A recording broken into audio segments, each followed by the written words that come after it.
Are we going now? Yep. You're watching Everfree Network.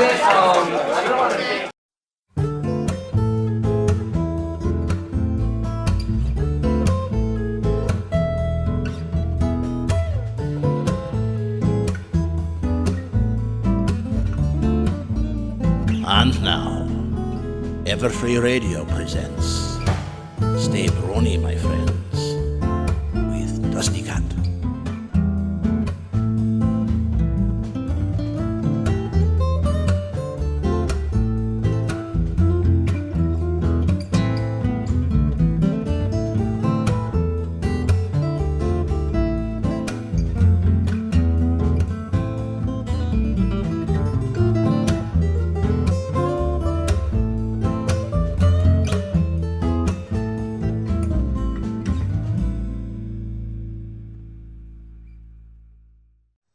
Everybody, welcome once again to the West Coast, San Jose, California. For all of you, beautiful day today. Got a lot of my Christmas shopping done. Yes. And I get to talk to one of the awesomest writers out there today, Mr. M.A. Larson. Mitch. Hello, Dusty. There you is. Now, I gotta talk to my viewers for a second here. Mitch is actually on his cell phone. He's out giving his daughter a walk. So, if you hear all the downtown noises of Los Angeles, California, that's what's going on. Okay. I'm gonna try to avoid UPS trucks. I just heard one go by. Yeah. Now I know where he is. Oh, how you doing, Mitch? Not bad. How you doing? Awesome. And I got a little picture of you and your daughter up there over my shoulder. I hope your daughter does not turn out like Diamond Tiara. Diamond Tiara. You know, it's like, She's right on that border right now. You write her very well. Oh, thanks. I like the way you write Diamond Tiara. We're gonna go straight into it. I got a big list of questions right here, and we're gonna go and find out what makes your brain tick. Oh God! On certain things. I need to lay down. Let me get my glasses. There we go. And a little Twilight's like, I didn't know that you were so angry at Applejack. Let me tell you about that. It starts with my mother. Oh, again? Oh, one of the greatest things that you did for this show, this community, at least in my mind, is that you gave Luna a voice and a personality in Luna Eclipsed. How hard was it to come up with that version of Luna? I mean, everybody had their ideas of what she was like, angsty teen Luna or gamer Luna or any of this stuff. How did you come up with her? Were you actually like sort of given the task like, here's Luna, make it? Well, luckily I didn't know anything about any of those other versions. Mm-hmm. There's a year plus between when they're written and they come out in the air. Uh-huh. So any of that speculation that happened in between, like that episode was already done. But it was, the way the show works is we get given premises by Lauren and Rob, or now Megan. Uh-huh. And I just happened to get the Luna one. Mm. So I went back to the pilot to kind of understand her voice, and she didn't really have any kind of voice whatsoever, which was awesome. And then, just coming out of the story meeting where we kind of went the direction of she's new in town, she's been gone for a long time, almost like she just got out of prison. Okay. And it's still living in 1972 or whatever it was. She still has those customs, that right. kind of thing. The kissing hoof custom. Yes, yeah. Exactly. But the first version we did was based off the character from Parks and Recreation, the Aubrey Plaza character. Oh, okay. She wasn't quite as regal. Mm-hmm. She was more, what am I trying to say? She was more just kind of an everyday pony. Mm-hmm. She wasn't as regal and royal. But it was the same character motivation. She was still sort of, a fish out of water, just got back from 500 years on the moon or whatever it was. Right. So it was still, I don't know how to fit in here, and I don't know what I'm doing here. Everybody's afraid of me, and it was still that kind of thing, but it wasn't the Royal Camelot voice. That came in the second draft. Oh, okay. Yeah, 'cause that's hilarious. Which was a Hasbro note, it was a great Hasbro note. The first draft I thought was really funny. It was Lauren's idea to do that Aubrey Plaza version. And pretty much the same stuff happens. Right. But Hasbro thought it would be funnier to do more of a arcane, royal traditional kind of thing. She falls back on the tradition she knew before she went away. Yeah, I can see that point. And it turned out to be a really funny note. So it was by far the biggest rewrite I did on any of the episodes because it was changing the entire character, which never really happened. But I think it worked out. It turned out to be pretty funny for her to behave that way. Yeah. Seeing as you when you were a very early writer on the series, so you were most of season 1. How has working with Lauren changed into how you're working with Megan? Has the process changed at all? It's changed a little bit, but it's essentially the same because Megan has worked on a lot of the same, stuff as Lauren. Sorry, I'm winded. I'm going uphill right now. The difference is that in the Lauren days, it was Lauren and Robert Zetti who was the story editor, and Megan replaced Rob. She didn't replace Lauren. Mm-hmm. So there is no Lauren now in the room, but Megan did a really smart thing in having outside of the Writers' Summit where we all get together, of our story meetings, she would bring 2 writers and brainstorm 2 episodes at a time. Sorry, let me catch my breath. That's okay. I've just crested the summit.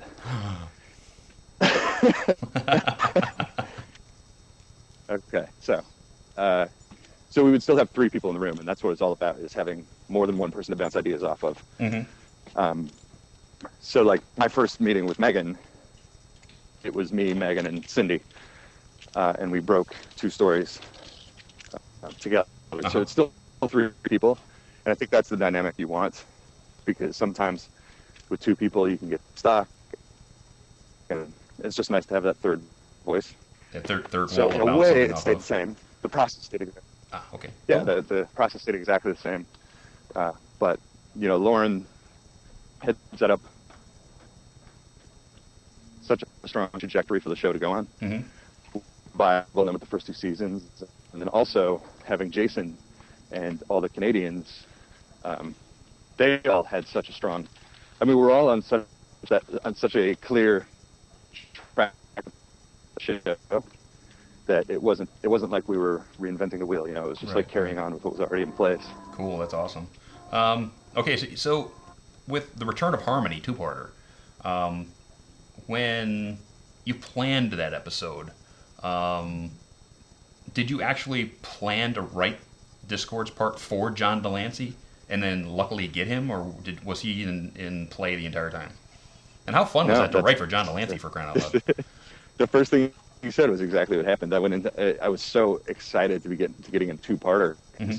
I'd never done a 2-parter on any show, and I was relatively new to the staff. I only did 3 first season episodes, which were all awesome.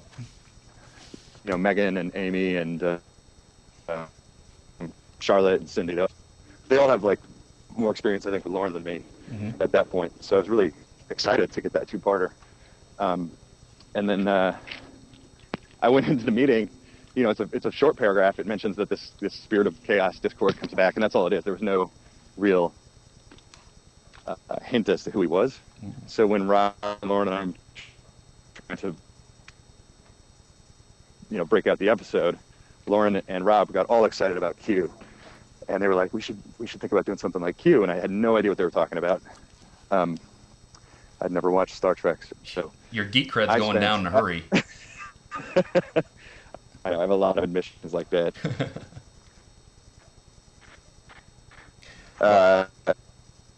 Okay, here's one. I went home after we broke the story, and that was my assignment, was to kind of watch Q and listen to Q and see how he acted. So what's that? No, you did a good job. Are you talking to me? Yeah, you was spot on.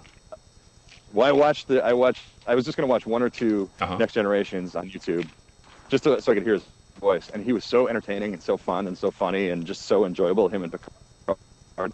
that I watched all of every single episode of that he was in, even of the next version of it. I can't remember what it was called. It's Deep Space Nine or Deep Space Nine, yeah. whatever.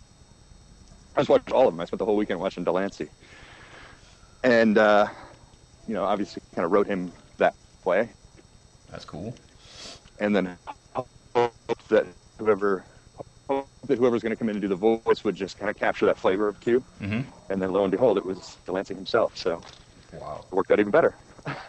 That is awesome. Yeah, that was after it was all written and it was all written and sent off before Delancey came on board. Did So he like ad lib any of your writing? Did he like change it to make it more like Q? Do you remember? Not that I noticed. The only real changes in that was just for length and time. No, it was pretty much that. I mean, there are little changes here and there just for naturalization. But the problem is, I think, actually, I'm not sure how it works in this show. Some of the shows I worked on, you record the voices after the board, so you can't ad lib a whole lot. That's one thing I forgot to ask Megan. I'm not privy to the recording or the storyboarding process. I really don't know how that went. But what came out in the air was pretty much what was in the script. Oh, cool. Favorite animated movie and why? Favorite animated movie? Yeah, favorite animated movie. Oh my god. I should have one off the top of my head, shouldn't I?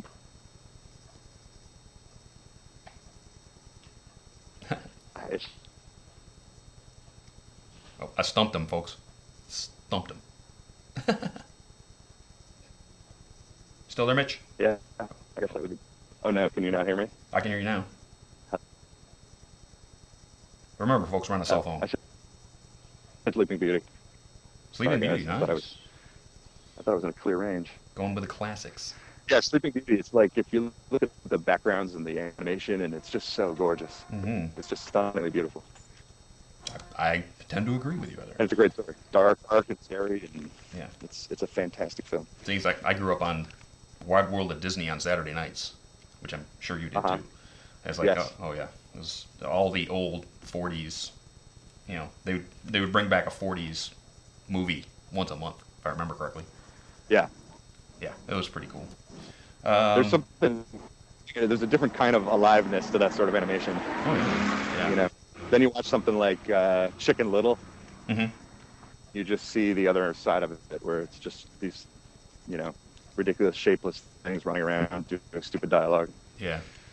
So, in your opinion, where does the unique chemistry of why this show works come from? I mean, is it the writing? Is it the acting? What do you feel that is pulling this whole thing together? the chemistry question is really strange because none of us are together. We don't hang. Well, we hang out every now and then, but we don't get together in the writers' room. We don't interact with the Canadian people unless Jason and Woody come down for a meeting. The first time I ever met Tara was at Equestria LA a few weeks ago. It's like we don't really. So chemistry is really strange because we're not together in that way. But I think the reason it works is because Lauren set up this show where you don't have to be. It stands out because it's so genuine. It's not cynical. It's not clever and postmodern and kind of cynical. Yeah. It's really just joyous and happy, and the characters are nice and fun, and I think everybody fed off of that and really responded to that and wrote to that and did the voices to that and did the boards to that, and the animation is so alive and happy and joyous. Yeah. It just all has that refreshing joyousness. I happen to agree just about everything you said. That's sort of where I'm feeling that everybody's putting their all into it. It's sort of like the happy accident where the concept was so good that everybody wanted to do their best. I've worked on a lot of shows and a lot of other shows out there that I just don't watch because it's so boring to watch so much snarkiness, and the characters are just hostile to each other just for the sake of a joke or a laugh. Right. Or, and that has its place, but it's really refreshing to work on and watch something that doesn't have that in it. Yeah. it's refreshing to watch it. You know, for years you're watching cartoons and you're just like, let's rehash another, and then you have something fresh new concept like MLP, and it's like, wow, I'm gonna watch this because it's happy. You know, it makes me happy. I come home from a bad day at work, and like I work Saturdays, so I can't even watch the episode until I get home from work. So sure enough, I get home Saturday, and I'm gonna watch Bad Seed, and Caradwin has a cider on the table and the controls sitting there on the couch waiting for me because he knows that I'm gonna have a bad day because it's a sale weekend. So it's like, here, it's queued up, go. Nice guy, Caradwin. Yeah. Oh, I love that. Yeah. But that's I think it's a bigger issue with just culture in general. Is it's hardened and it's angry and it's this undercurrent of. I'm tired. I'm tired of hardened and angry people. I hope you are too. Yeah, that's the thing. It's like outside of animation, I think it's refreshing in popular culture in general. Yeah. Which might explain part of the Brony movement. Could is be. People just get really sick of just this constant attack. Mm-hmm. Everybody attacking everybody for laughs and this and that. Yeah. And again, it has its place. I'm not disparaging that, but that's why it's so refreshing to see something that's not like that. Absolutely. How about this? You know that the Bronies have grabbed all the background ponies and given them their own little how do you do? You know, everybody gets a personality now, even the background. So which background pony would you like to write a story about? And why is my phone going off? Oh no, can you not hear me? No. Somebody is calling me and I have no idea what the number is. Go away. I'm on show. Leave me alone. So yeah, go back to the question. The question is background pony, like Vinyl Scratch or Octavia or Derpy or Bon Bon. See, or Lyra. It's a little hard because I really don't know a lot about them. Mm-hmm. You know, I think all of us have said before at these things that we stay away from a lot of that stuff just so it doesn't come into the writer's room and that kind of thing. Okay, so even if you don't know anything about what we've done in any of these ponies, okay, is there a pony that graphically grabs you when you watch the show? It's like, that looks like a neat character to write for because you got a good design or something like that. Come up with your own background for that pony. Yeah, I mean, this might be a little bit of a dodge because it's not a pony, but that sea serpent from the pilot. Oh, Stephen Magnet. I love him. I think he's fantastic. He's got a great personality and 3 lines of dialogue. Mm-hmm.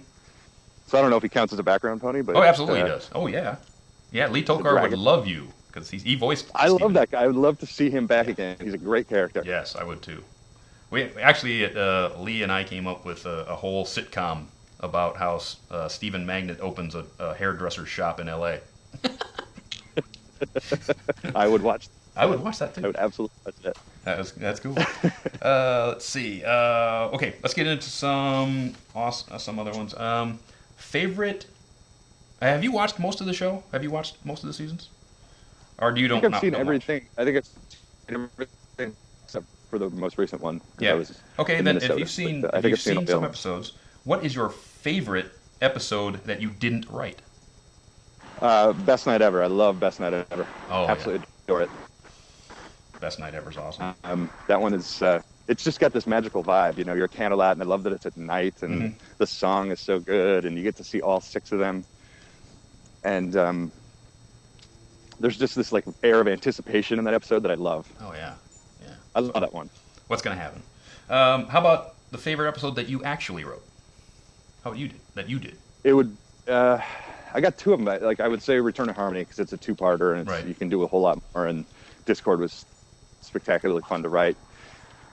So there's that. Mm-hmm. Plus, you can get into deeper emotional stuff like when Twilight reads the letters.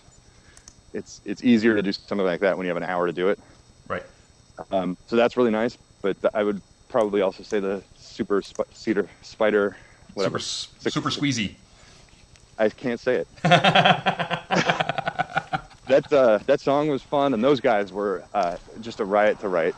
Oh yeah. It's actually one guy. It's one brain. Uh-huh.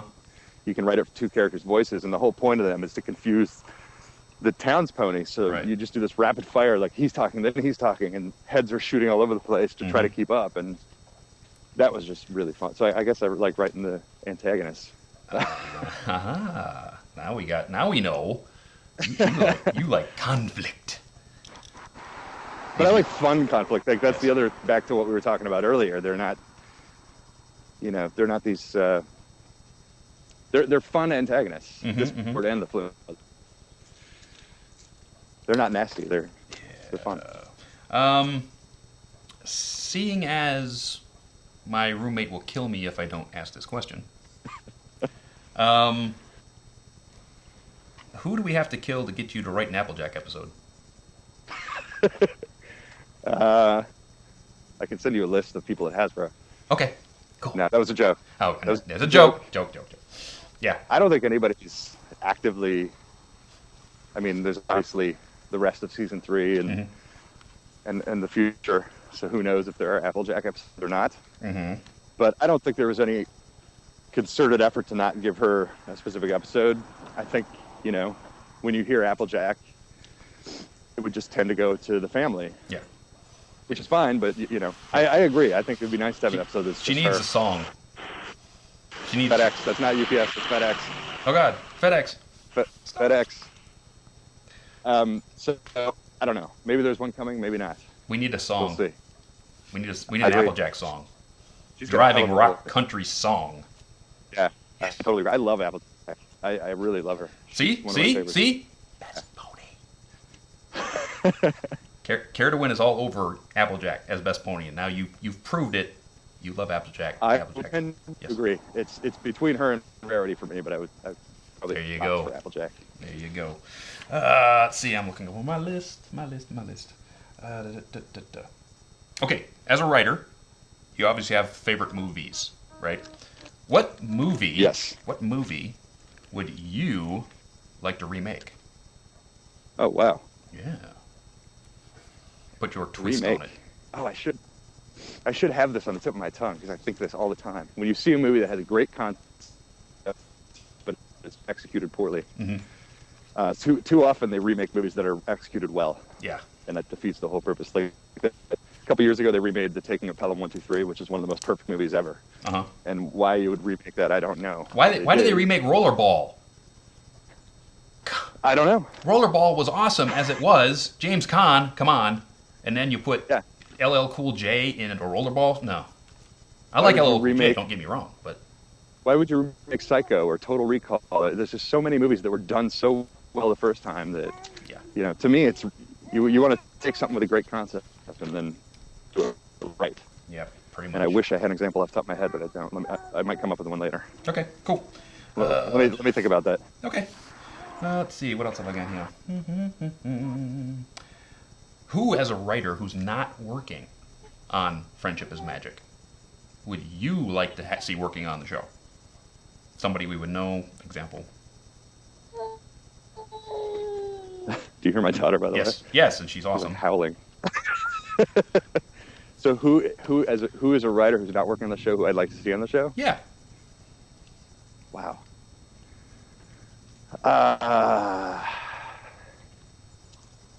I have absolutely no idea.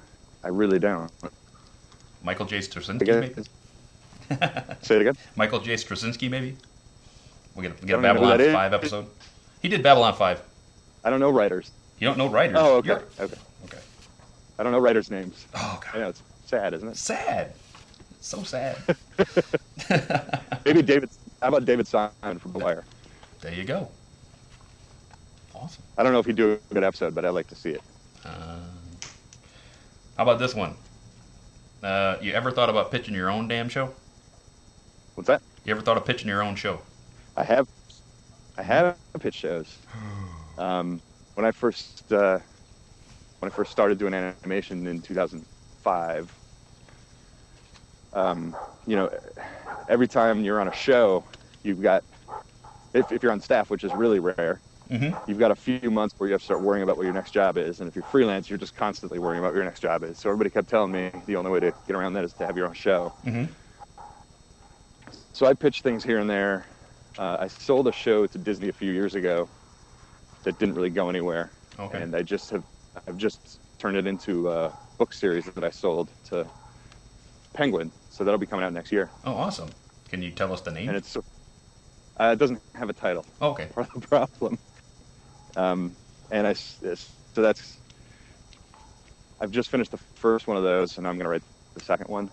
Cool. And sold the movie rights too, so there should be hopefully a movie coming out at some point. Cool. So that. But it's sort of the age level of the first Harry Potter before they got really dark. Okay. It's not YA, it's not Hunger Games, but Mm-hmm. it's also not young Disney Channel. Okay. So. Say you're doing that now. So say Hasbro comes to you and says, "Hey, look, we want to do young teen novels a la Star Wars, right? But we're gonna do it with My Little Pony." So, would you jump at that chance? And if you did, what would be the concept of that? Like novel? a young. Are you talking about? Is this a way of asking if it was done for bronies? No. This is a way of And not saying, okay, adults? you know that Star Wars, when it went away, they just took the whole universe and gave it to writers. If you go to Barnes and Noble, you see this entire rack of Star Wars books. Yes. Right. So if they did that, if Hasbro came to you and said, "Hey, we want to do that with My Little Pony," jump at. But did you say for a different audience, or did you not? Am I No. imagining that? For just take the concept. Same as a show. Same as a show, absolutely. So, would you jump at the chance to write those novels? And if you did, what would that first novel be about? I would absolutely jump at the chance to do that. That is a really good question. You know, I'd probably, having given this absolutely no thought whatsoever, I would probably pitch it as. Well, this might be a bad idea. I was going to say I pitch it as doing it from all the background characters' point of views, like one from this character, one from this character, so that the main 6 would actually be background characters. So it would tie into the show, right?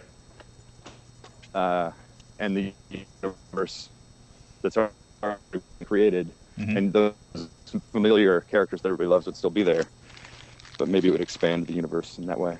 Nice. Sort of like that new Star Wars thing that they're doing with the robot chicken guys. Oh, right. Sort of like that. Good idea. Maybe. See, he's very smart. Let's see. We're almost at. But that's break probably why I time. wouldn't get the job. Yeah. So one of the things that's going to happen, folks, is that Mitch is out walking his daughter right now on a cell phone. So he's going to jump in his car and drive home during break. So and then get back on the call. So Mitch, you tell me when you're back at the car, and we'll make the cut there. Okay. Okay, I'm actually.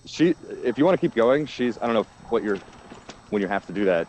Oh, I don't have to do it whenever. Near It's my just- car right now. I'm working with you. Okay. So. Well, I'm nowhere near my car, and she's actually kind of happy. Oh, awesome. Okay. So if you want to keep going, we could. We'll keep just going. Keep going, and We'll just keep going. maybe I'll start to head back over there now. Okay. So I don't even know where I am right now. you've been to 2 conventions now. You've been to Midwestria, Yes. and you've been to EQLA. Yep. So Yes. you've had plenty of time to come into contact with the wild brony. Tell us your favorite brony happening, or something that happened between you Yes. and our fandom. Tell us that thing that happened.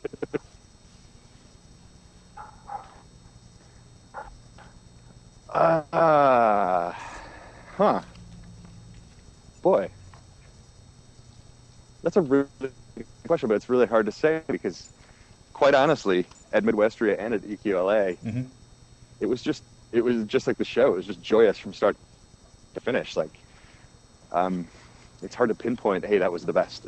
There were so many moments at EQLA where we had this autograph room, which was really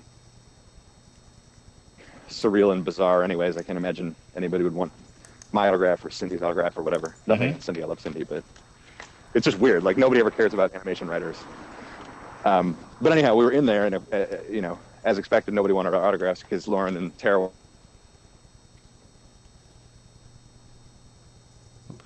Still there? Mitch. Did you lose me? Yeah, I lost you for a second. Go ahead. I'm saying the most profound stuff right now.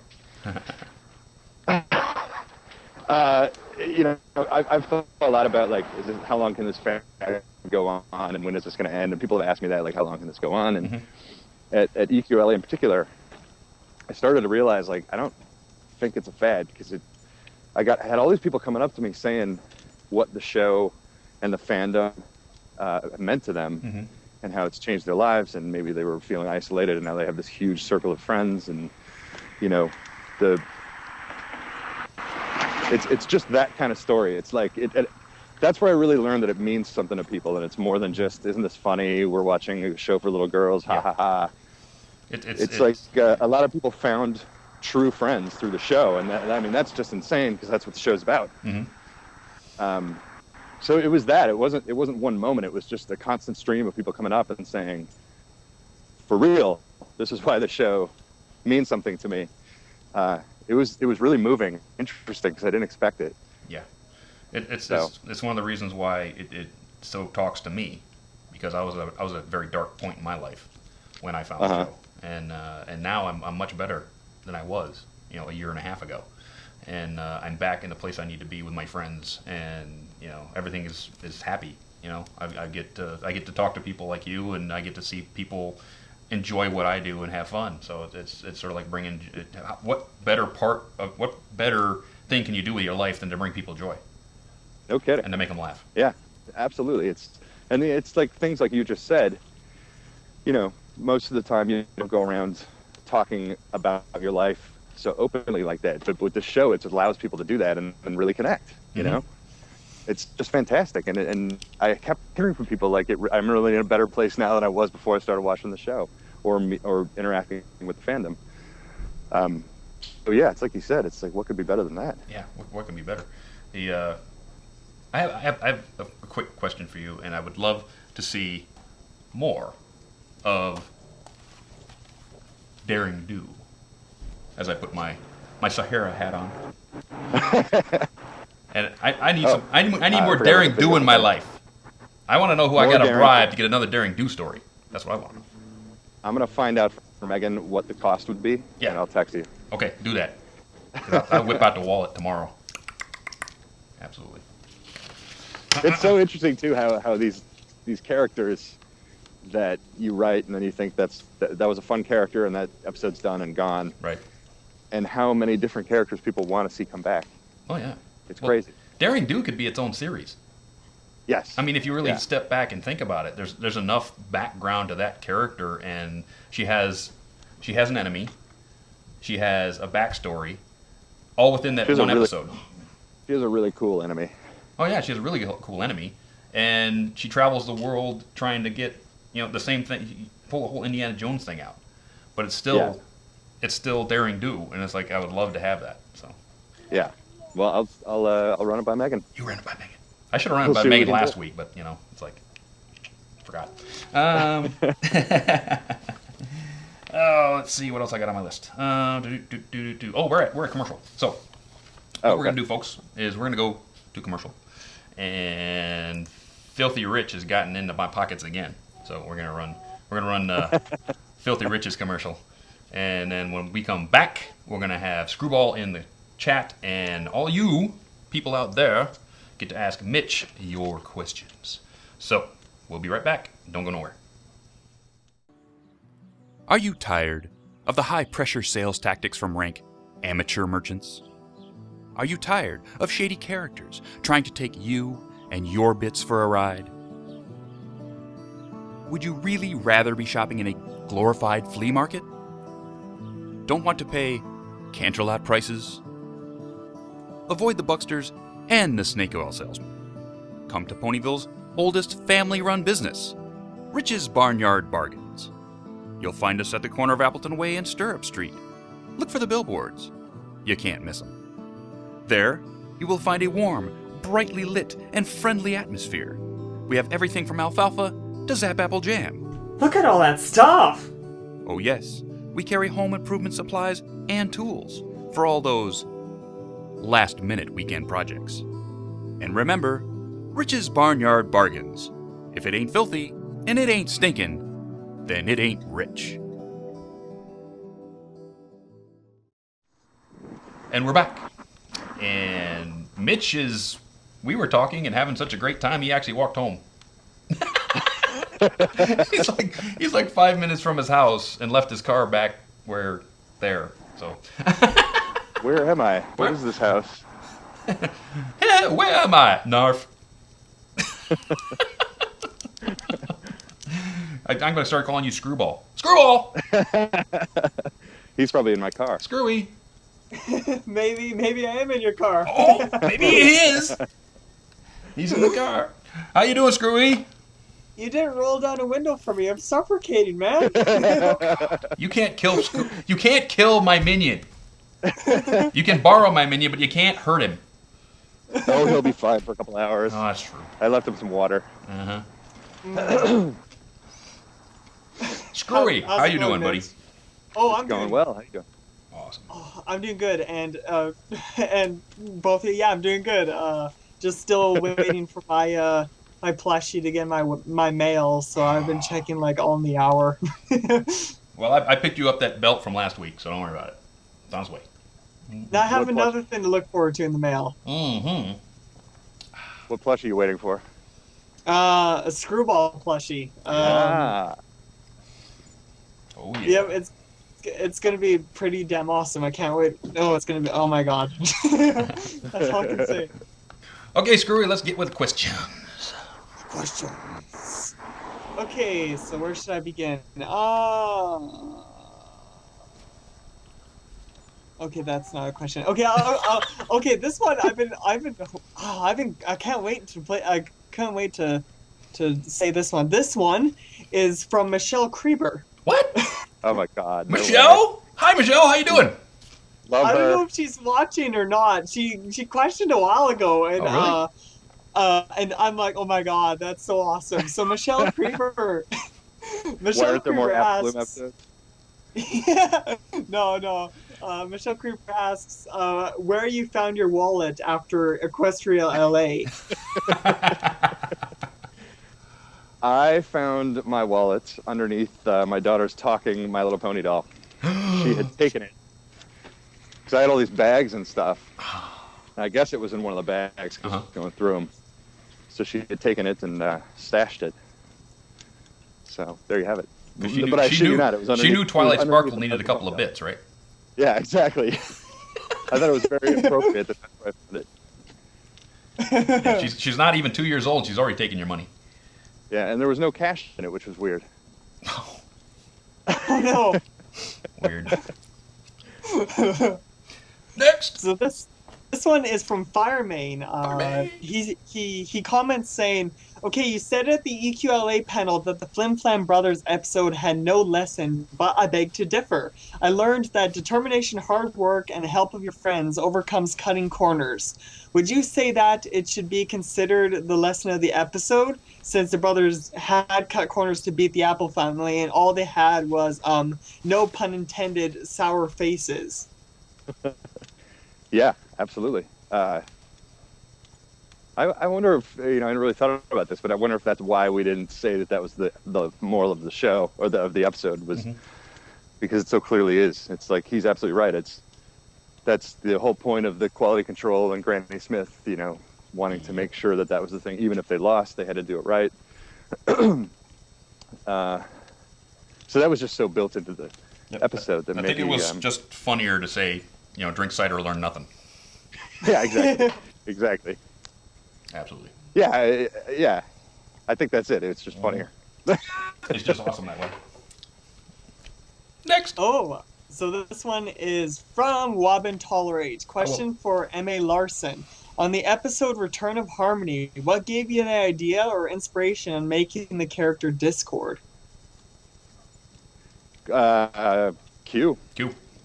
Yep. It was, Lauren had in the premise. I just reread it again not that long ago, and it's shocking. It's 5-6 sentences long.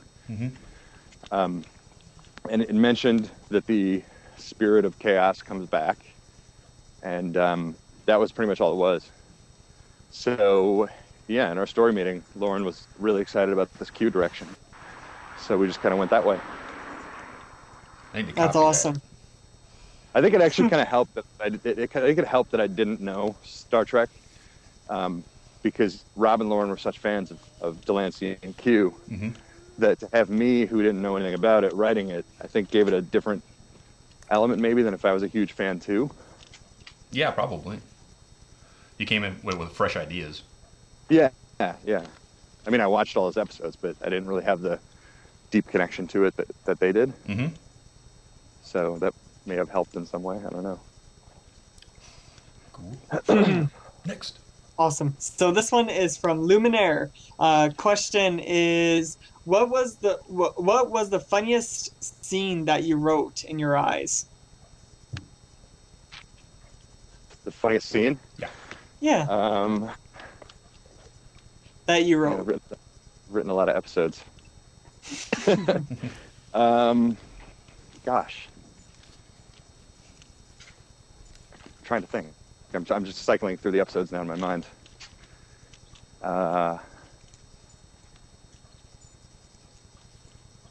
Boy, I don't know. I guess you know what? It was the Pinkie Pie story in Cutie Mark Chronicles. The rock farm thing. Yeah. I had a real blast writing that. That was a lot of fun.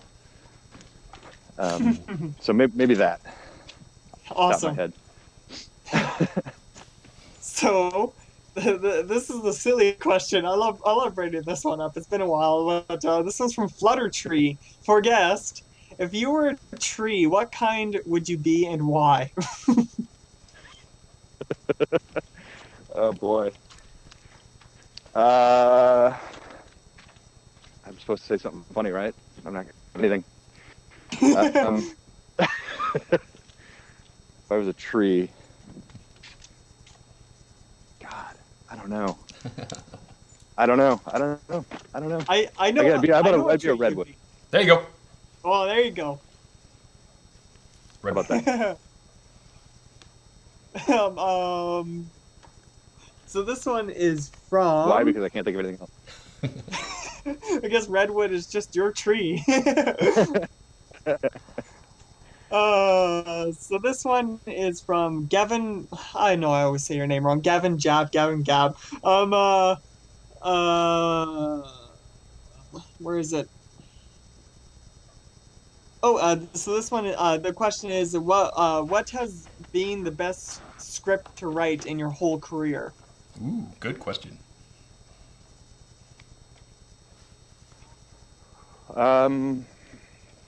Interesting.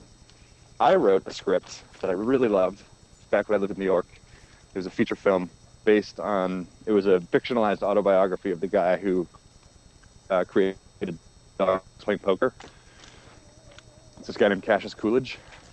And I did all the research I could on him, which is very minimal. There's not much at all. Like, I found his granddaughter, and I'm going to talk to her, and she handed me this like tiny folder of a couple of letters, and that was pretty much it. So I made it all up.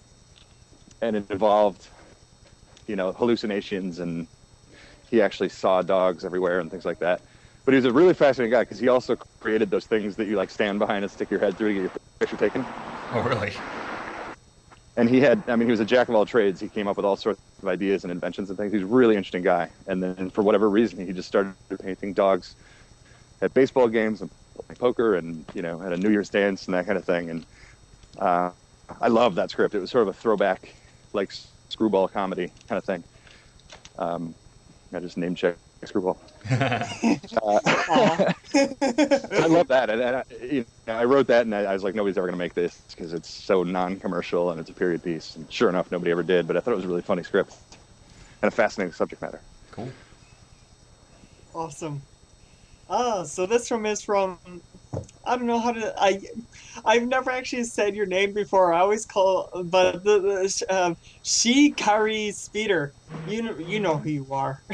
But he makes amazing posters, pony posters for like Kiki and for a bunch of the people of the show. And he was wondering if you would like one. I would always like one. I think I saw those. Yeah. Were they? Were those autographed at EQLA? Yep. Of Tara's OC. Mm-hmm. Yeah, those are amazing. Those are fantastic. Yeah, give me one. Done. Done. Give him one. Just remember, Mitch. If you say anything to this fandom, it will happen. So if there's something you want the fandom to make, Just say it.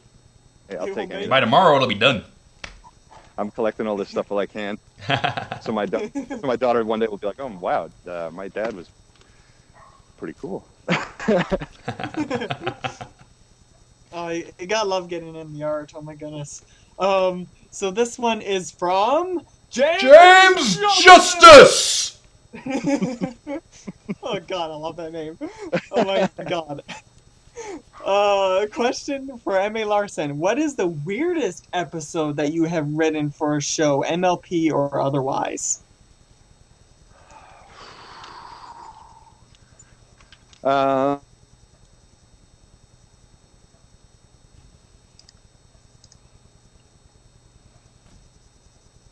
don't know, Double Dipper was kind of weird. I love Double Dipper. Uh-oh, did we lose him? Let me check this guy. We might have lost him. La-da-da. Mitch, probably- Mitch. Hello. There you are. Oh, there we Sorry go. about that. My wife called and I didn't know how to not take it. Oh.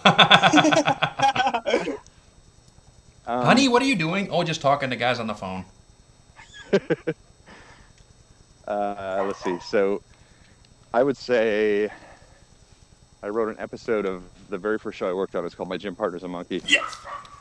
Where the conceit of the show is there's this boy named Adam Lyon who mistakenly got put into a school for animals. And I wrote an episode of that where his best friend, whose name is Jake Spider Monkey, because of a clerical error, got put into school for plants because they thought he was Jake Spider Plant. So the whole episode was Jake trying to fit in with all these plants at a new school. And that was really bizarre. And I thought it came out really well. It was actually storyboarded by Chris Savino, who wrote a couple episodes of My Little Pony season 1. Nice. Wow. That was a really weird episode, but I really liked it. I liked that show. I loved that show. Whenever I caught remember that? Did whenever I caught that see show, that which one? wasn't often, it was awesome. That was season 4. That was the last season. Aw. So this one is from Imperious. You know, I'm gonna have nightmares of plants now. But this is from Imperious. Question is, did your daughter somehow inspire Diamond Tiara? Sorry, say it again. Does she what? Did your daughter somehow inspire Diamond Tiara? No, she did not. She wasn't even born when Diamond Tiara was born. Ah. My daughter's not even a year old. The OC that I have, which was done by the fabulous, what is it, at Minnie Mouse Girl, Mhm. Foxy Hooves, Foxy Hooves. was off a photograph of me holding my daughter. So the Diamond Tiara part was her inspiration. Yes. Ah. Diamond Tiara is older than my daughter. There's the answer. Yes. So this one is from... One sec. So this one is from... Oh God, I'm losing my mind today. This is from Mac Attack. Question, what's the single biggest thing you've taken away from your writing career so far?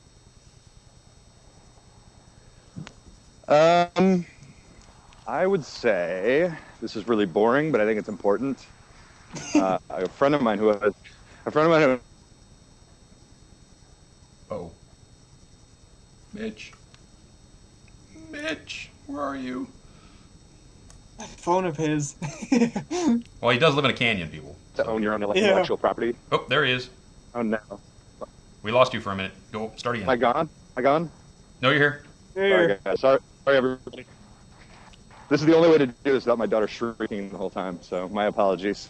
Okay, no worries. But what I was saying was I was pitching a show with this guy who he knew Joey Lawrence. Do you remember him from Blossom? Mm-hmm.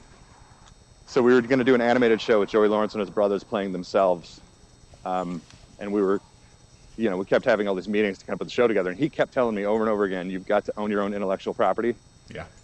And it sunk in. And the book I was telling you about, I wrote that whole thing not knowing if anybody ever want it. It's like a 400-page book, and I managed to sell it, and then I managed to sell the film rights. So there it is in action. You know, I owned my own intellectual property, and it allowed me to get a book deal and then a movie deal. Whereas if I was still writing just animation stuff, you know, you're making union wages, which is the minimum you can make, and you're just constantly in fear of where's that next job coming from. So I think that was the most important thing, is pitch your own stuff, come up with your own stuff, create your own stuff, which this fandom seems to do anyways. Yes. And that's the way to do it. It's working for other people and other people's shows is really valuable, but you can't do it forever. You got to own your own IP. So there you go. Fan Built is coming, people. December. Lee Tokar's big project, Fan Built, where we all get to make stuff and have fun. Oh, that's great. Yes. So Awesome. Yeah, do that. keep an ear out for it. Next story. So this one is from Pink Pearl Apple. Question is for all of us. Are you looking forward to Magic Duel this Saturday? Hey, yeah. I might watch it. Might? You're Might gonna watch it. No, I'll watch it. I feel like I Absolutely. need to watch last week's first. I want to see them in order. You're gonna love the song. The song that Daniel I keep hearing about that. I keep hearing the song was great. Dude, it's the first song of season 3 that has been remixed about 17 times already, and it's only been like a day and a half. Fantastic. I mean, all right, come now on. I gotta watch it. I'll watch Oh, it yeah. tonight. It's fun. It's a fun episode. I liked it. Being one of those, you know, oversized, oversensitive kids when I was in grade school and always picked on. Yeah. It touched me in places it probably shouldn't have, but it did. So Right. yeah, it's just one of those things where it was done. The concept and the thing about bullying was handled very, very well. So you know, when Cool. I heard they were going to do a bullying episode, I was going, oh, I hope they don't screw that up, and they didn't. So Cool. Excellent. I can't wait to see it. yes. Next. It's adorable. Okay, just FYI, Yes. I'm getting in the car now, so we'll keep going, but I will drop out at some point, and then I'll come back on. Okay. And I'll have a better connection, I promise. Absolutely, no worries. So keep going. Keep going. So this one is from Blitzwayne00. In Secrets to My Success, Spike grows based on his greed. Is greed the cause of how dragons grow, or side effect of aging, or is it just specific only to Spike's specific race of dragons? We're I going would- deeper. I will be talking strictly speculatively here because I don't think we ever talked about the global implications of that episode. But I think if I had to guess what's in Lauren's head, she would have said that's how dragons grow. Yeah. Dragons are known for hoarding, and the really big dragons would sit on piles of gold. And I can't say for sure, but that would be a guess. Mm-hmm. But that rainbow one kicked me. Always reminds me of The Hobbit, and I'm so pumped for the movie. Me too. That trailer looks great. Absolutely. Oh man, it does. It does. So this one is from Nova Brony. How was your experience in Lil's pet shop? It was outstanding. There's a huge overlap of cast and crew, as I'm sure you can tell. Mm-hmm. And the part that wasn't overlapped was the showrunners, who happened to be the people who created My Gym Partner's a Monkey. So they gave me my very first job in animation, so it was so fun to go back and work with them again. Cool. And it was operated very similar way to My Little Pony, in that there's a big writers' summit where we sort of brainstorm ideas. But I would say on Little's Pet Shop, it's more you come up with your own premises Mm-hmm. and work with Tim and Julie on the premise. Whereas in My Little Pony, a lot of times we were just, given the premise. We'd brainstorm them in the writers' summits, but then when it came time to distribute episodes, it was like, here's the one you're doing. So on Little's Pet Shop, it was more like I would submit, here's 5-6 premises, and then Tim and Julie would say, these are good, work on these aren't good, or we're already doing something like that, or whatever. But aside from that, it's been the same. It's sort of the same process, and It's been a lot of fun. I've got one that aired that I haven't even seen yet, and then the next one that's coming up I think is my favorite. It should be wacky and fun. So Cool. Be on the lookout for that, people. I'm probably going to lose you any second here, but Okay. I will be back on very quickly after. Okay. If we lose you, we'll go into something else and we'll just wait. I think we just lost him. And there it goes. So, don't go anywhere. Perfect timing. Perfect timing. Bloody hell. Don't go anywhere. As soon as he comes back, we will be right back at it. Okay? Yep, call dropped. So, we are going to do something that we do every now and then. So, what I have for you are ponies. These. Some people can't get these. This is the pony wedding set with Princess Cadence and Shiny Armor. And this is the Spa Pony set, which has Lotus and Sakura in it. So, what we're going to do is we're going to have a contest. And whoever wins is going to get one of these from me. So, and Care-to-Win, who graciously donated them to the show. What we need is a concept for a contest. So, Screwball, Yep. what do you think? What should we do? For a concept? Yeah, what should we do for a contest so that our wonderful fans can get these ponies from us? What do you think? Okay, so we need it so that everyone could actually be able to pull it off. Yes, so everyone has a chance. Huh. Everyone has a chance. Everyone in the chat can have a chance. Is it like, so should we pull off like a questionnaire kind of thing? Maybe based on our show? Maybe. Maybe. Maybe. But we already did that. So, you know We what? have You know done what? that You know what I'm before. gonna say, you know what I'm gonna do right now? I am going to say, all right. There is a show that we did not talk about with Mitch yet that he worked on. And actually there are three shows that we haven't talked about yet. The first person in the chat to come up with one of those 3 shows gets a set of ponies. Go. Everyone's saying Gravity Falls. The first one said Gravity Falls. We talked Gravity is Sir Falls. Blitz, but we already talked about that one. talked Then Gravity there Falls. was Madge Vic, which was Biker Mice from Mars. He didn't work on the show. Yeah. MLP Problem says Symbionic Titan. Done.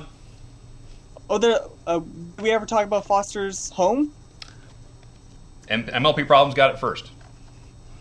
Yeah, there's Symbiotic one that's Titan. actually right before. There's actually one right before him that actually says Herps Fiel says Foster's Home. Okay, then they're first. Foster's Home. He did work on Foster's Home. He had 1 episode of Foster's Home. So, that is the winner. So, you get your pick. Which one do you want? What does it say? Where is he? Your pick. Where's your name again? God. Cadence or Sakura? Hold still, you. I'm trying to scroll up. I'm trying to keep an eye on the name.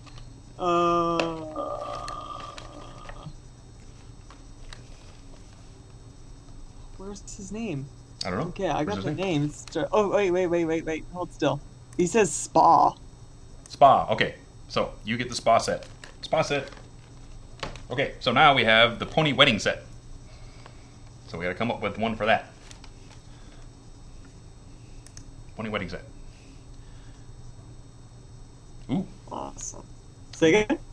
No, I've got another contest. Okay. Name 3 goofy hats that I own. Go.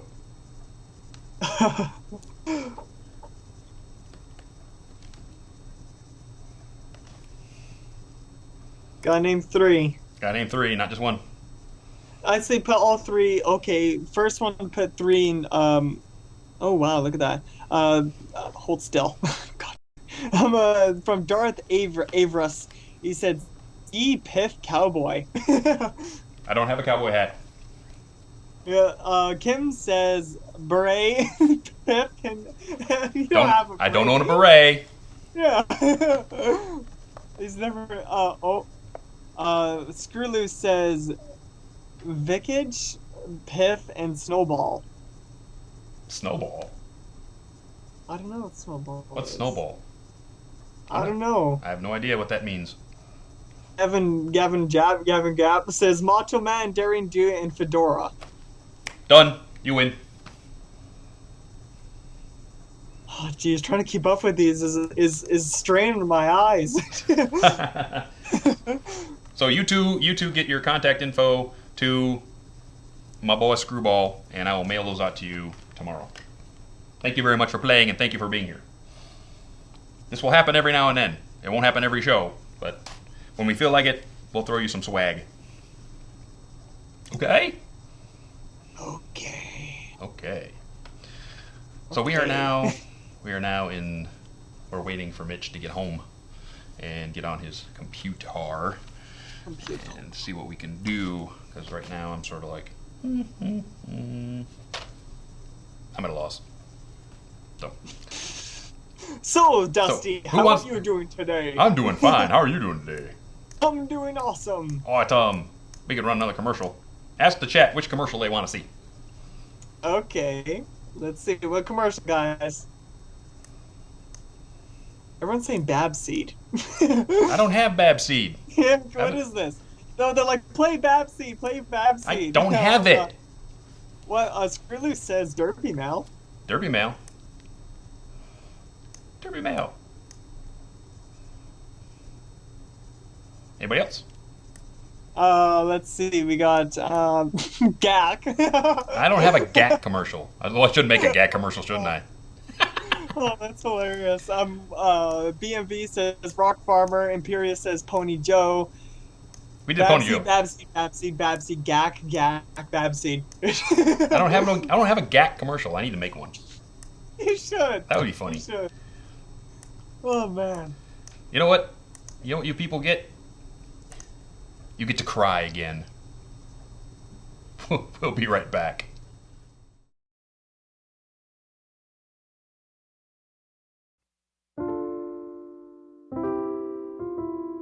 Every year, 10,000 baby manicores never live to see their first birthday. Those who do will be hunted for their fur, or worse yet, for their stingers, the venom used in voodoo rituals in the farthest reaches of Equestria. You and I can help, along with EMF. For only 5 bits a month, you can sponsor a baby manicore. You'll receive a booklet telling you the name of your little bundle of fur and picture updates every month. Oh, how cute. Your bits will put life-giving medicine into a helpless little body, nourishing food into a little stomach. Please help us here at the Equestrian Manicore Fund and make sure that all of Celestia's creatures are treated with kindness and respect. Can you think of a better reason not to call EMF right now and give these wondrous creatures a chance at life? Call now! If you want to.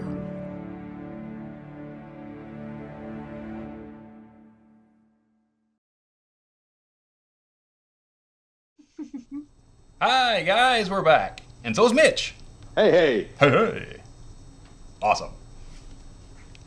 Yay. Yay! Welcome back. So what's going on out there? Well, we gave away a couple Oh. of pony sets while you were gone. So, and then we played a commercial, and now we have you back. And I hear Diamond Tiara in the background. Yep, you So- can hear her. So we put Diamond Tiara up over my shoulder because she wants the spotlight.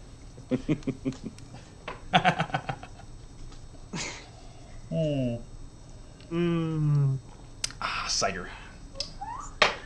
Is he ready for some more questions? Let's do it. Let's do it. Yeah, let's do it.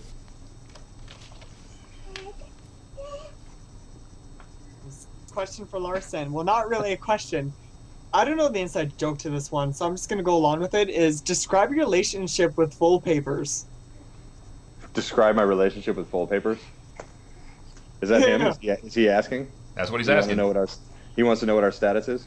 I guess. He is a dude that I met on Twitter, and you should all follow me, by the way, because I'm sick and tired of Amy Keating-Rogers having thousands more followers than me. Yeah. And it became quickly clear to me that he was easy to mess with on Twitter. So I did, and kept doing that, and that's kind of it.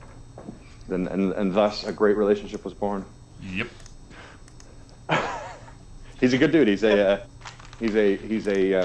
a, oh God, I'm going to totally mess this up. He's doing some big shot academic thesis paper on MLP and the mythology of the show, which I always thought was interesting too, that Lauren put all that stuff in there. So that's it. He's just, he's a really good guy, and he's really fun to mess with, and I would recommend it to anybody who wants to. Yep. He's guy. He's Frasier. When you think about it, he really is. Oh, I grew up to that show. It was such an awesome show. Me too. That's a fantastic show. So well written. So this one is from Daring Do. Question is, how was it writing for Gravity Falls? Would you do it again? Well, it seems to be a misconception that I write for that show. I did one episode because it was Rob Renzetti's new show. He went over to that show, and I think it was between seasons or something. And so well, actually, there's a little bit more to it. I interviewed for the story editor position on that show. But they went with a guy who was a writer for The Simpsons, so I guess I can't really be upset about that. Yeah. I would have picked him too over me. But, the meeting went really well, so they asked me to do an episode, and I went for the episode. It was so early on. They were just hiring staff, and, it was kind of chaotic. So I just did the one, and then I think they solidified the writing staff after that. So I was just sort of there to help kind of get it going a little bit, I guess. Mm-hmm. And then they had staff writers. See, that's a different show than My Little Pony or Little's Pet Shop, where we don't have staff writers. Gravity Falls has a whole staff. They have the staff, the story editor on staff, and they have a bunch of writers. Is that really the way Disney works when they do a show? Do they have like staffs for each individual show? Yeah, I would say so. It's a little, it's a little weird because I wrote for a show that's on now called Randy Cunningham Ninth Grade Ninja, it airs on Disney XD, but it's being produced by Disney UK, and they have a staff, but they're not at Disney. They're not on the Disney lot. And I freelanced on that show. I wasn't on the staff, so it's sort of every show is kind of run its own way. Mm-hmm.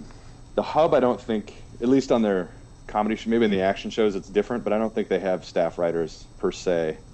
They don't have the real estate of Disney for one, or right, or Nickelodeon. But I think if there was a typical show, it would have a staff and then also freelancers. It'd be a mix. But I've worked on all different kinds. So cool. Next screen. So this one is from Screw Loose. Question is, New Lunar Republic or Solar Empire? This is a Luna versus Celestia question? Absolutely. Yeah. Why they got to be against each other? Because Celestia is such a Democrat. I mean, really. I mean, it's... you know what? I'm staying out of the politics. I'm going to let you guys deal with that. I abstain. Oh. I don't... So in other words, he's voting for Lyra. Going on the independent ballot. I'd vote for Big Macintosh. I like the way he does business. There you go. Straight to the point. Also from Screw Loose, because I want to bring up another competitive question, is who is your favorite Cutie Mark Crusader? Well, it's got to be Apple Boom, right? I'm sure Michelle said so. Yeah. She has. But now we actually have four Cutie Mark Crusaders to actually pick from now. Is this a spoiler, Dusty? Right. Huh? Is this a spoiler? Is it? Did you totally just spoil the episode for me? Oh. No. Dusty. DustyKatt. You know what? That's a huge coinky dink because now like a fan has spoiled an episode for a writer of the show. Yeah, no kidding. How's that? How's that happen? No, I like all the Crusaders. I loved writing Sweetie Belle in Ponyville Confidential. Playing her and Rarity together is so much fun. I really loved writing those scenes between the two of them. And then I loved Scootaloo. She was really fun to write in the wraparound story, the Cutie Mark Chronicles, because she was so just like, oh God, another story. Do we have to hear another song? She was just like, I just want to hear Rainbow Dash's story. So, I mean, that was really fun to write. And then Apple Bloom is Apple Bloom. So I like all three of them. I'm a big fan. I'm waiting for the Scootaloo story because we know everything about every pony except for Scootaloo, right? We know where Sweetie Belle lives now. We know where Apple Bloom lives. Scootaloo is living under a bridge in Detroit.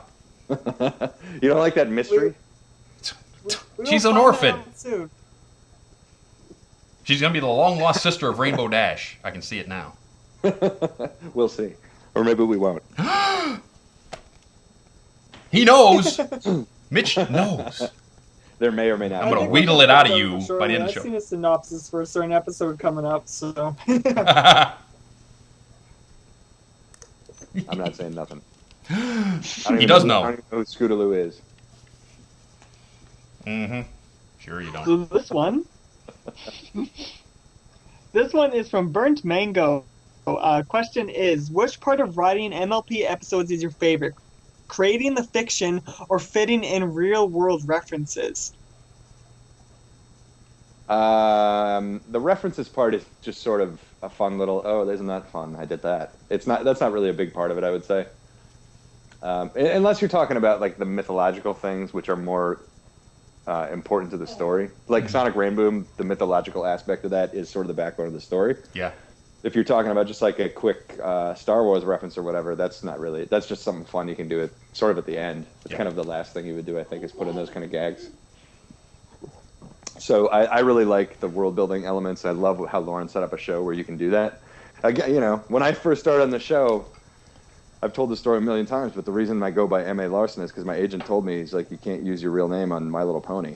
You know, most of my credits were boy action kind of things, and he thought I would, he thought I'd be diluting my action credits if I used my real name on My Little Pony.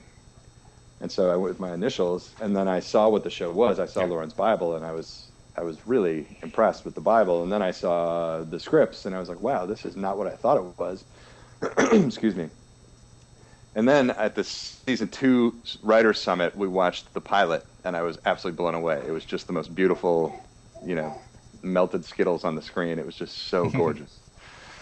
And then that was when I realized, like, wow, this is actually a far better show than I ever thought it was going to be. And there's world building, and there's, like, you know, I mentioned this on another interview I did, but there's things happening between the episodes. That's the fun part for me, is imagining that daily life is just going on, and then we pop in for a half hour of some big event, and then we pop back out, and life goes on.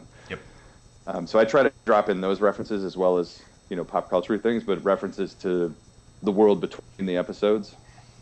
Like I've mentioned before, in It's About Time, when Twilight is trying to figure out her scheduling at the beginning, and she says, I could do this, but then I'd have to reschedule lunch with Pinkie Pie, and you know what a nightmare she is with scheduling.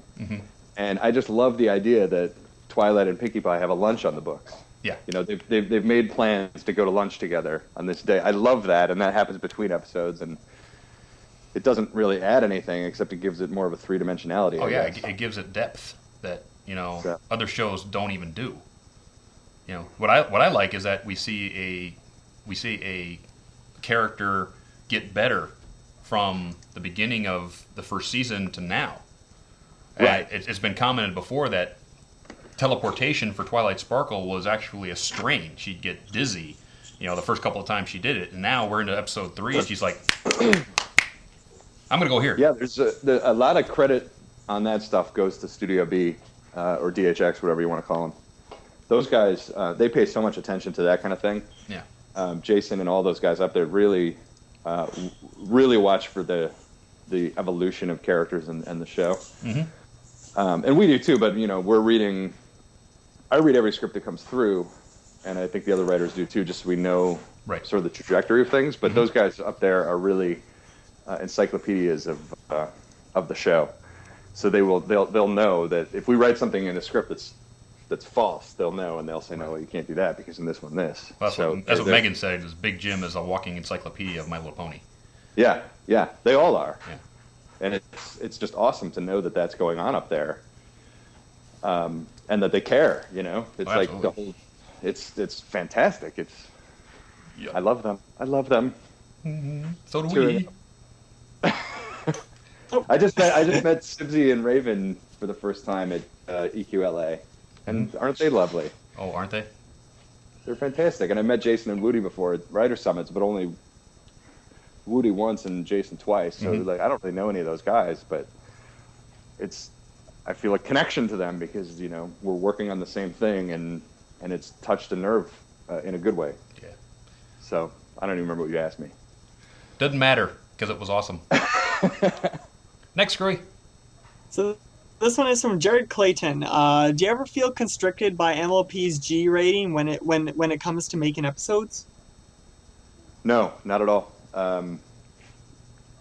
Not in the least. I think the show works because it's written for little girls and it's made for little girls, and that's why it works. If we started doing, this character dies off, we started doing, The Wire, it wouldn't be My Little Pony anymore. It's part of the joyousness I was talking about earlier. It's made for kids, and that's how it should be. That's how it should be. So I don't think we should be writing stories that are too advanced or dark or scary or what have you. It is what it is. It's a show for little girls, and that's why it works. I think they're traipsing the line really close and awesomely with the big adventure, episodes. Yeah. Return The of adventure Harmony ones and definitely- the they definitely have pilot. a lot more. Yeah, King they definitely Sombra. have a lot more. It's just enough. Just dark But it's not enough too to be. far. It's not it's not like the Discord episodes. He's a villain, and there's some scary moments in those episodes. Not as scary as Chrysalis or Sombra, but there's a menace. So you got to have that so you can have conflict, but it's Right. not. It's still within the parameters of a little kid's show. Right.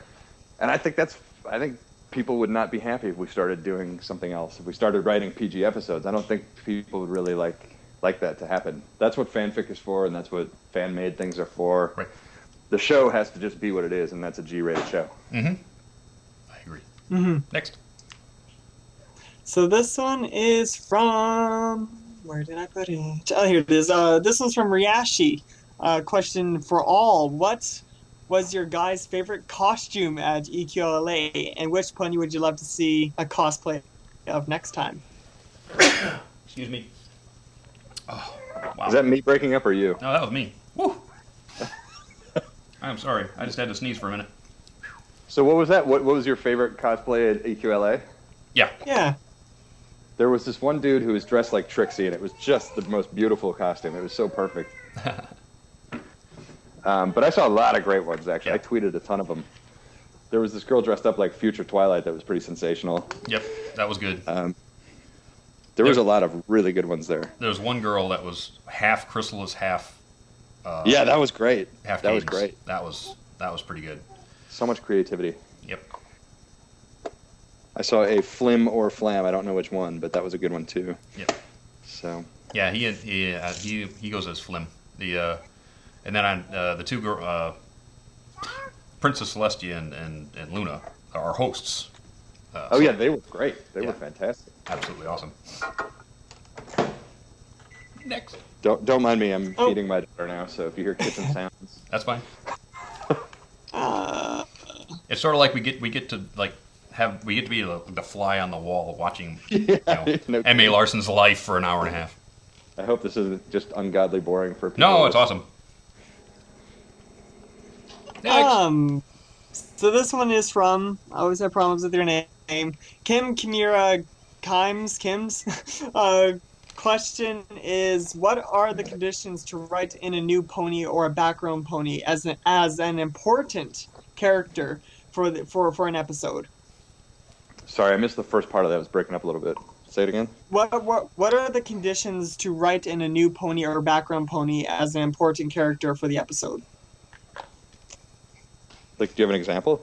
I'm trying to think of when that would be. Like for example, like Luna or Babseed, or a character that you might have got like a reference to, but never actually fully written them in.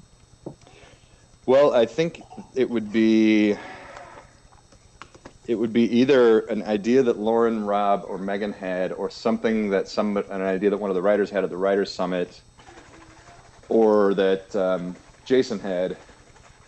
Hey, wouldn't it be great if we did an episode like this? You know, I can't really think of one off the top of my head where it would be a background pony. I guess the Luna one would be that, but that would have been Lauren's idea. We're going to do this Halloween episode with Luna.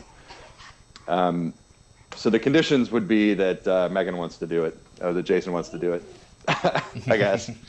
I could go pitch. Hey, what if Octavia bought a house? You know. And then Megan would say no. So it would have to be a very specific thing, and there'd have to be a real reason to do it. Mm-hmm. But wouldn't you want to watch Octavia signing mortgage papers? Actually, you know what would be funny? Is if Octavia, the scene would open with Octavia shaking the hoof of the sales pony, and all of a sudden she puts up a for rent sign, and who show up but Vinyl Scratch? There you go. And then you've got The Odd Couple for an entire episode. yeah, exactly. Done. I just wrote it. There's an episode that will never be made. An episode that will never be made. Well, I don't know, Mitch. You know, how much could I pay? How much could I pay you to write that? And I'll just shove it at Megan. You know. I'll say this. It's really unlikely because in the first season we really had to work to make sure all 6 ponies were in the episode. Right. I mean, there's obviously a few exceptions, but part of the mandate was like we got to service all 6 of these main characters if we can, if it makes sense to the story. And then that loosened a bit in the second one, and we were able to focus more on this is a Fluttershy episode, or this is a whatever the case may be. Mm-hmm. So that's where it's always going to start from, is the main 6 characters. Right. So the idea of creating an episode like that, I don't think would ever happen. Yeah, probably not. It would have to tie into the main 6 getting into trouble somewhere. Yeah, that's right. Yeah. Plus, I think we're all sort of in agreement as the staff that the background ponies are like for you guys. You know, that's not anything we should really get involved with outside of throwing in like a Where's Derpy reference. Yeah. You know, I don't think it's up to us to make Octavia a character. That's for you guys. We'd mess it up. And we thank you for it. That letting us play in your world. Well, this is the funny thing is, you know, you guys have these characters, all this personality and things for these characters, but if I were to write a scene with one of those characters in it, that would be Studio B. I would call them Random Pony 1 and Random Pony 2. Mm-hmm. And then when it's on the air, then you'll see, oh, that was actually Lyra and Bon Bon. Right. You know what I mean? I would never reference them in a script. Right. Studio B puts them in where they want to put them in. So it's sort of that, it's, you know, fun for them to kind of create that kind of thing. Cool. We don't center stories around them. It's the short version. Cool. Mm-hmm. Next. So this one is from Nerfly. Question is, how did you get into writing? When I was in high school, I had this class that was sort of world changing because it was called Mythic Patterns, and it was all about mythic patterns. It was all about Joseph Campbell and Young and all that. Oh my God, my daughter's banging on this one. Sorry. She wants her food and she wants it now. Absolutely. But anyhow, we had to write a short story of a hero's journey. Mm-hmm. And I wrote the story from the point of view of the dog piece on a Monopoly board. And I remember writing the story and thinking, what am I doing? Like, this is not what they want, and I'm going to get an F and whatnot. And it came out really well, and I got a great grade. But I just remember the thrill of writing fiction that my teacher was not going to expect at all. Mm-hmm. And that's sort of what hooked me. I was like, that was really fun, and I got a good grade, and it worked, and it did follow the hero's journey, and that got me hooked. And then when I went to college, I wanted to direct movies because I'm a huge movies fan. So I was going to write and direct, and it was also at the time when Miramax was really big, you know, Clerks and Pulp Fiction and all that stuff. And independent film could still be made. Right. And then I produced a short film with a buddy of mine in New York, and hated every second of it. Absolutely, one of the worst experiences of my life. I hate being on set. I hate working with actors. I hate working with crew. I hate working at 6 a.m. It was just all awful. And that's when I realized I don't really want to direct. I would rather just write and let somebody else do all that miserable on-set stuff. So that was it. And then you know, I wanted to write books, but I never thought anybody could ever make a living doing that. So I went into TV and film, and lo and behold, now years later, I'm back into books. There we go. So Next, Screwy. So this one is from Mini Applejack. Question is, when is your book due, and any ideas on future books? the book is due. I don't know. I just signed the contract 2 weeks ago. So my editor has the book now and is going to give me some notes on it, and then I'll have a better idea when it comes out. I'd say if I had a guess, I would say next Christmas, but don't hold me to that. I really don't know. And I don't have a title, so I can't even tell you that. But if you follow me on Twitter, I will give you updates. And I think you'll like it because it's about, it takes place in a Grimm's fairy tale world. Ooh. And it's about these girls who go to this kind of military-style camp to learn how to become princesses so they can battle witches. So it's actually got quite a lot of similarities to My Little Pony in that it's a core group of female characters growing up together, and then it's got this dark edge with this world that's controlled by witches, and it's it goes pretty dark in some places. Some of it's kind of scary. So there might be stuff in there for bronies. Who knows? Sounds like fun. I don't remember the second question. Oh, future books? Who knows? I don't know. I always planned this to be a trilogy, so hopefully I'll be writing 2 more. I'm writing at least 1 more, and then I'm writing the script for the movie too. So that's going to take me at least a year and a half. Oh wow! Busy. Yeah. I want that book. Keep going, Screwy. We're running out of time. So this one's from Hart. You and all the staff have become a creative inspiration to us. Who is a creative person that is a touchstone inspiration for you? Does it change based on the story you're asked to write? Boy, that's a good question. That's a really good question. I don't know. I mean, there's definitely people whose work I've studied and admire, like Kubrick or Kurt Vonnegut or Hitchcock, or my father-in-law was a filmmaker who's a fantastic filmmaker. But I didn't really, aside from him, I didn't really know those guys, so I could read biographies about them and read their stuff and watch their stuff. That's what's weird about this whole situation is, like I said before, nobody cares about animation writers. So from our perspective, we're just like people writing these cartoons, and it's bizarre to have all these people on Twitter who ask me questions about the episodes and have watched them and care about them. I'm completely off the question. I would say Kurt Vonnegut. I love John Steinbeck. Kubrick, Hitchcock, the basics. Billy Wilder. Awesome. David Simon, The Wire, I think is genius. What about? I'm gonna throw you a curveball. The Blues Brothers. I love the Blues Brothers. The first time I saw the Blues Brothers was... Sorry, what? Go ahead. I'm just saying. I love the Blues Brothers too. The first time I ever saw the Blues Brothers was less than a year ago. What? Yeah, it took me a long time to see it. I don't really know why. The uncut version or the TV version? God, I don't even know. I don't know. You got to see the uncut version because it's much funnier. I'll happily watch it again. I love that movie because the music is so good. It's so fun. There's such great characters. And the crazy thing is that entire movie was written by Dan Aykroyd. Is that right? Yeah, as a TV comedian, he wrote the whole movie. It was his first movie. So and That's insane. The Bible, I've read some things from him. He said the Bible, he sat down and had like a 500-page script for that movie, and he took it to people and said, no. You can't come home to a 500-page script. It's got to be like a 30-page, overview. Maybe the script is like 50 pages long. That's it. So he had tons and tons and tons of stuff for that whole that whole Blues Brothers persona, as it were. And you can feel that. You can feel that there was a lot more to that character than was in the movie. Yeah, absolutely. And that kind of stuff too. Back to that previous question about what inspires me. All of those like Ghostbusters, Back to the Future. Those movies are, if you're a screenwriter, they're structurally perfect. Back to the Future is perfectly structured film. So if you could just study stuff like that, I think it's really inspiring to look at something like that. Cool. Guess what, Screwy? What? Bring me that one question you've been saving, because we are there. Oh, boo. No.